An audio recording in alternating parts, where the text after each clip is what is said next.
My dear students, आज हम बात करेंगे हाइड्रोजन बॉन्ड पर। क्या होता है हाइड्रोजन आबंधन, क्या है हाइड्रोजन बॉन्ड, इस पर आज हम डिस्कस करने वाले हैं।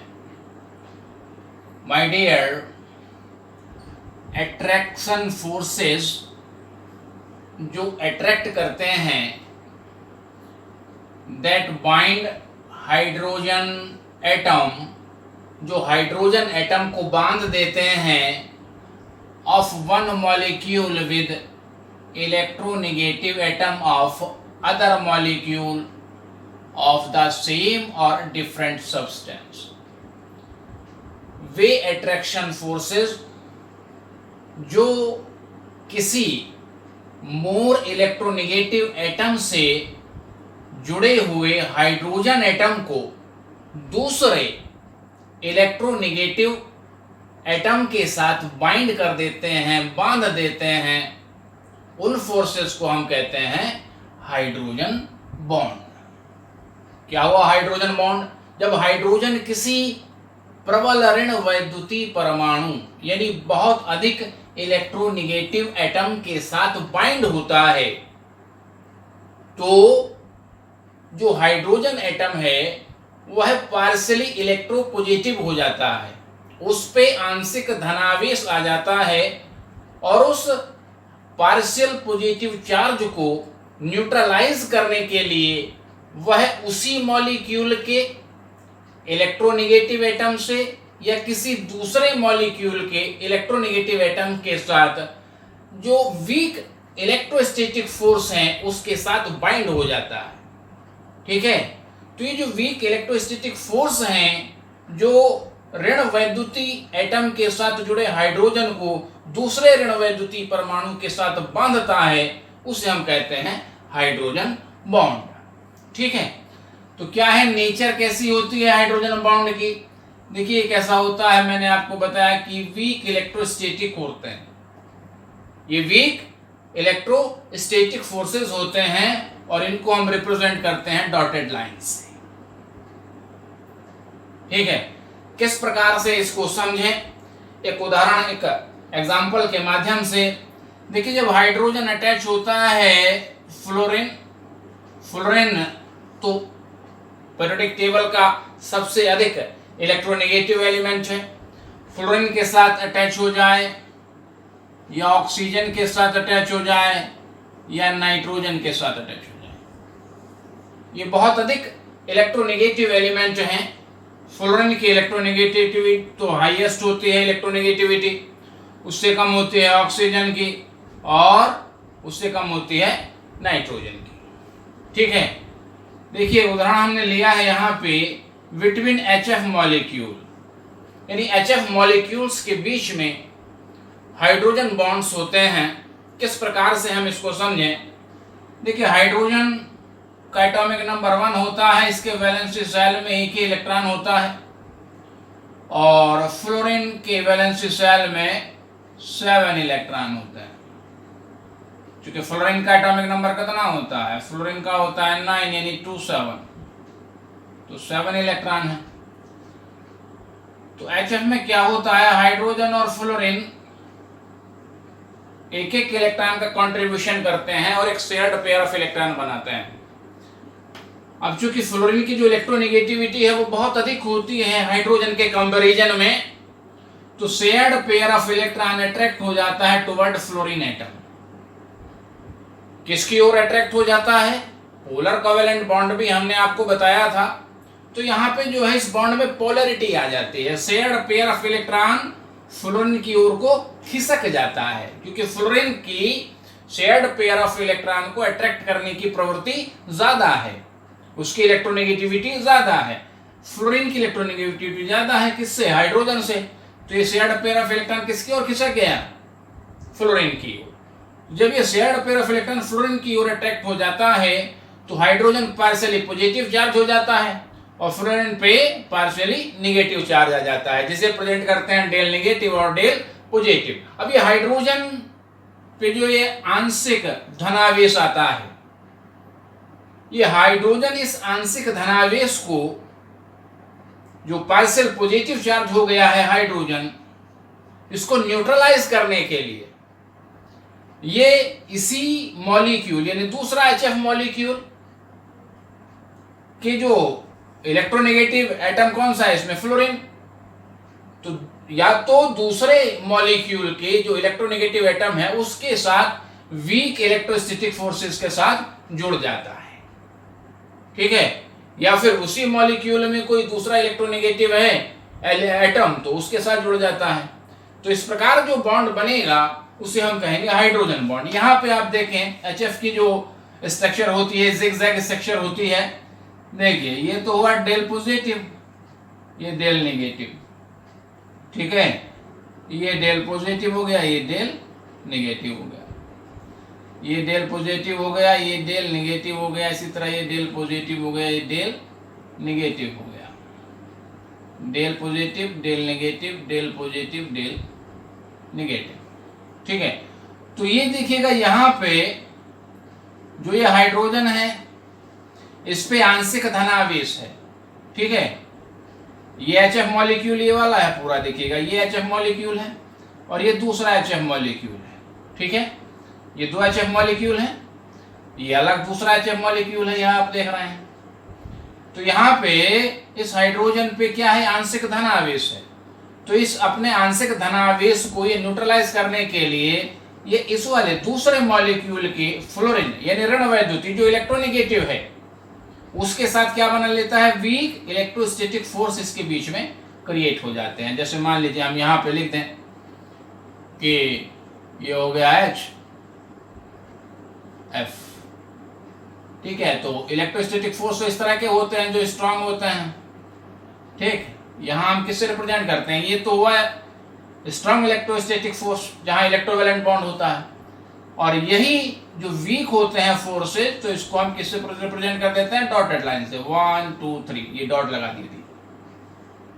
इसका मतलब क्या है कि इनके बीच में वीक इलेक्ट्रोस्टैटिक फोर्सेस हैं। तो आप यहाँ पे देखें, देखिए ये HF दो मॉलिक्यूल हैं, ये हाइड्रोजन बॉन्ड बन गया, ये इस वाले के साथ ये बीच में हाइड्रोजन बॉन्ड बन गया, HF मॉलिक्यूल एक ये है कि इसके बीच में ये हाइड्रोजन बॉन्ड बन गया, ठीक है। तो यहाँ पे आप देख रहे हैं, आप जहां भी डॉटेड लाइन है, ये 3 डॉट्स हैं, इसके द्वारा हम किसको रिप्रेजेंट कर रहे हैं, हाइड्रोजन बॉन्ड, ठीक है। तो हाइड्रोजन बॉन्ड क्या हो गया, जब हाइड्रोजन एटम किसी मोर इलेक्ट्रोनेगेटिव एटम के साथ कंबाइन होता है तो हाइड्रोजन में ये नेचर होती है कि वो जो है पार्शियली इलेक्ट्रोपॉजिटिव हो गया, तो उस चार्ज को न्यूट्रलाइज करने के लिए ये दूसरे मॉलिक्यूल के इलेक्ट्रोनेगेटिव एटम के साथ इलेक्ट्रोस्टैटिक फोर्स जो वीक होते हैं उनके साथ आवंटित हो जाता है, या फिर कोई एक ही मॉलिक्यूल में, उसी मॉलिक्यूल में कोई दूसरा इलेक्ट्रोनेगेटिव एटम हो तो उसके साथ भी यह वीक इलेक्ट्रोस्टैटिक फोर्स के साथ जुड़ जाता है, जिसे हम कहते हैं हाइड्रोजन बॉन्ड। तो ये सारे के सारे हाइड्रोजन बॉन्ड है, आप देख रहे हैं, ये भी हाइड्रोजन बॉन्ड है, ठीक है, ये हाइड्रोजन बॉन्ड हो गया, ये भी हो गया, ये भी हो गया, ये भी हो गया, ये भी हो गया। यहां तक क्लियर हो गई बात। हाइड्रोजन बॉन्ड होते हैं 2 टाइप के, 2 प्रकार के होते हैं। कैसे, एक तो होता है इंटरमॉलिक्यूलर हाइड्रोजन बॉन्ड, जिसे आप कहते हैं अंतर अणुक हाइड्रोजन बंध, और दूसरा होता है इंट्रामॉलिक्यूलर हाइड्रोजन बॉन्ड, जिसे आप कहते हैं अंतः अणुक hydrogen bond. Intermolecular hydrogen bond क्या है, जब hydrogen bond is formed between atom of 2 different molecule, यानी 2 अलग अलग अणुओं के बीच में अगर हाइड्रोजन बंध बन रहा है, 2 मॉलिक्यूल्स के बीच में अगर हाइड्रोजन बॉन्ड बन रहा है तो उसे हम कहते हैं इंटरमॉलिक्यूलर यानी अंतर अणुक, 2 अणुओं के बीच में अगर बन रहा है, ठीक है। और intermolecular hydrogen bond, intermolecular hydrogen bond क्या है, when hydrogen bond is formed between atom of same molecule, यानी एक ही अणु में, एक ही मॉलिक्यूल के अंदर अगर हाइड्रोजन बंध बन जाए तो इस प्रकार के हाइड्रोजन बॉन्ड को हम कहते हैं इंट्रामॉलिक्यूलर यानी अंतः अणुक हाइड्रोजन बंध, ठीक है। तो इंटरमॉलिक्यूलर हाइड्रोजन बॉन्ड क्या है, 2 मॉलिक्यूल्स के बीच में अगर बन रहा है, ठीक, इसका उदाहरण क्या है? Between H2O molecules, water molecules के बीच में इंटरमॉलिक्यूलर हाइड्रोजन बॉन्ड होते हैं, इसीलिए H2O के जो मॉलिक्यूल्स हैं वो एसोसिएट हो जाते हैं, सिकुड़ जाते हैं, और एट नॉर्मल टेम्परेचर, साधारण ताप पर, water in a liquid state, जल जो है द्रव अवस्था में होता है। देखिए H2O, ये H2O मॉलिक्यूल एक हो गया, ये H2O मॉलिक्यूल दूसरा हो गया, H2O, एक वाटर मॉलिक्यूल ये है, एक वाटर मॉलिक्यूल ये है, ठीक। हाइड्रोजन क्या है? इलेक्ट्रोपॉजिटिव है in the comparison of oxygen. तो जब ऑक्सीजन के साथ ये जुड़ा है तो हाइड्रोजन और ऑक्सीजन के बीच में जो शेयर्ड पेयर ऑफ इलेक्ट्रॉन है वो ऑक्सीजन की ओर क्या हो जाएगा? अट्रैक्ट हो जाएगा, ठीक है। तो ऑक्सीजन पर पार्शियल नेगेटिव चार्ज आ जाएगा और हाइड्रोजन पार्शियली पॉजिटिव चार्ज हो जाएगा, ठीक है। इसी तरह दूसरे मॉलिक्यूल्स में भी हाइड्रोजन क्या होगा? पार्शियली इलेक्ट्रोपॉजिटिव होगा। तो ये जो इलेक्ट्रोपॉजिटिव है यहाँ पे, ये हाइड्रोजन, इस हाइड्रोजन और इस ऑक्सीजन के बीच में ये क्या बन जाएगा? हाइड्रोजन बॉन्ड बन जाएंगे, यानी वीक इलेक्ट्रोस्टैटिक फोर्स यहाँ पे क्रिएट हो जाते हैं। इसी तरह से यहाँ पे आप देखें, इस मॉलिक्यूल और इस मॉलिक्यूल के बीच में भी ये वीक इलेक्ट्रोस्टैटिक फोर्स क्रिएट हो गए, जिन्हें आप कह रहे हैं इंटरमॉलिक्यूलर हाइड्रोजन बॉन्ड। यहाँ पे भी आप देख सकते हैं, ये भी इंटरमॉलिक्यूलर हाइड्रोजन बॉन्ड है, ये भी इंटरमॉलिक्यूलर हाइड्रोजन बॉन्ड है। और चतुष्फलकीय ढंग से टेट्राहेड्रल टाइप से ये जुड़ते हैं वाटर, जब ये लिक्विड स्टेट में होता है, ठीक है। और H2O में चूंकि इंटरमॉलिक्यूलर हाइड्रोजन बॉन्ड होते हैं, इसीलिए जो वाटर है इसका बॉइलिंग पॉइंट भी काफी ऊंचा होता है, ठीक है।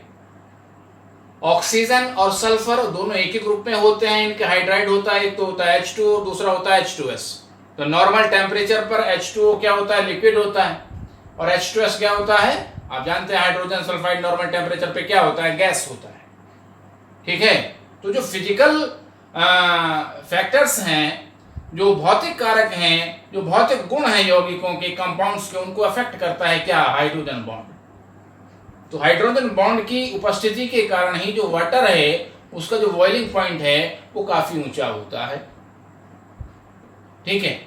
दूसरा है इंटरमॉलिक्यूलर हाइड्रोजन बॉन्ड। इंट्रामॉलिक्यूलर में मैंने आपको बताया है कि जब एक ही अणु में बन जाए, when hydrogen bond is formed between atom of same molecule, एक ही अणु के बीच में अगर बन रहा है, एक ही अणु के अंदर अगर कहीं बन रहा है हाइड्रोजन बॉन्ड, तो उसको हम कह रहे हैं इंट्रामॉलिक्यूलर हाइड्रोजन बॉन्ड, यानी अंतः अणुक हाइड्रोजन बॉन्ड। इसमें हम उदाहरण लेते हैं, बहुत ही साधारण सा उदाहरण है आर्थोनाइट्रोफिनॉल में, ठीक है।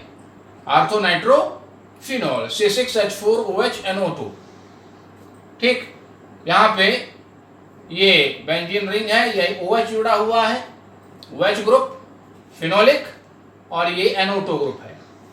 तो देखिएगा OH में ऑक्सीजन और हाइड्रोजन जुड़ा है, तो हाइड्रोजन क्या हो जाएगा? पार्शियल पॉजिटिव हो जाएगा, और ऑक्सीजन क्या हो जाएगा? पार्शियली नेगेटिव चार्ज हो जाएगा। तो ये जो हाइड्रोजन है इस पे आंशिक धनावेश आ गया।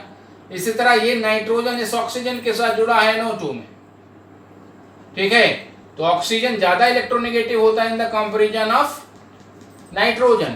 तो यहाँ पे नाइट्रोजन और ऑक्सीजन में ऑक्सीजन पर पार्शियल नेगेटिव चार्ज आ जाएगा, ये पार्शियली नेगेटिव चार्ज होगा और ये पार्शियली पॉजिटिवली चार्ज होगा।